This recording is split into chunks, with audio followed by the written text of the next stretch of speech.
The Bachelor Season 29. What happened in the fantasy suites and who's left? Hello friends, welcome to my channel. I hope you are well. If you like the video, please subscribe the channel and press the bell icon. Season 29 of The Bachelor is flying by. On March 17th, the three remaining women competing for Grant Ellis' heart went to Secrets Tides Punta Cana for their fantasy suites date. After the fantasy suites, two of the women were given roses and Grant Ellis had to give a heartbreaking goodbye to one of the hopeful women that was trying to win him over. What happened during the fantasy suites episode of The Bachelor? Who did Grant Ellis decide to give a rose to and who did he decide to send home? Keep reading to get the full scoop before The Bachelor finale airs March 24th at 8 p.m. Eastern Time on ABC. Bachelor Grant Ellis never saw a llama prior to his first impression rose recipient showing up with one exclusive. Not one but two unexpected women showed up during the premiere of Grant Ellis's Bachelor season. His sister Taylor and a llama named Linda, who contestant Alex arrived with at the mansion on the first night. You know what's crazy?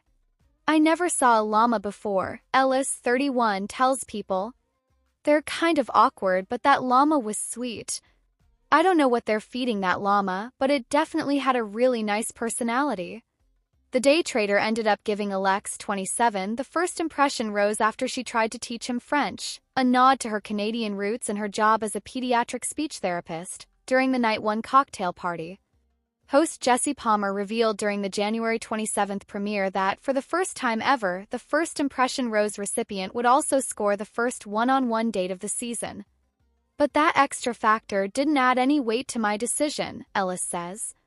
I just think our connection, the way we laughed and the way it just flowed, that was the right choice for the first impression rose. The other unforeseen twist, Ellis's sister Taylor showing up, caused a lot of the women to think Taylor might be one of his ex-girlfriends. But instead, Taylor assured her brother's suitors during the premiere that he wanted to find his wife, his soulmate, his best friend, his everything, and she showed them childhood photos of the TV personality. Ellis, who appeared on Jen Tran's season of The Bachelorette last year, admits he had concerns about what his sister might share with his suitors. I was nervous that she was going to say something or show something that would embarrass me, he says. Even if she did, that's me, so you gotta take it or leave it. But I know she had my best interest in mind. The former basketball pro reveals that Taylor and the rest of his family feel happy about how his season ends. They're happy for this whole experience, Ellis says. And I think that they're happy to see me healing from things that happened in my life and doing it in a way where maybe it'll inspire some people. Teaser for the rest of Ellis' season shows the reality star torn between two women on engagement day. Any rose ceremony was difficult for me, Ellis, who sent home 7 women in the January 27th episode, says. And then as time progresses, you get to know these women better and they're so great, they put their hearts out there.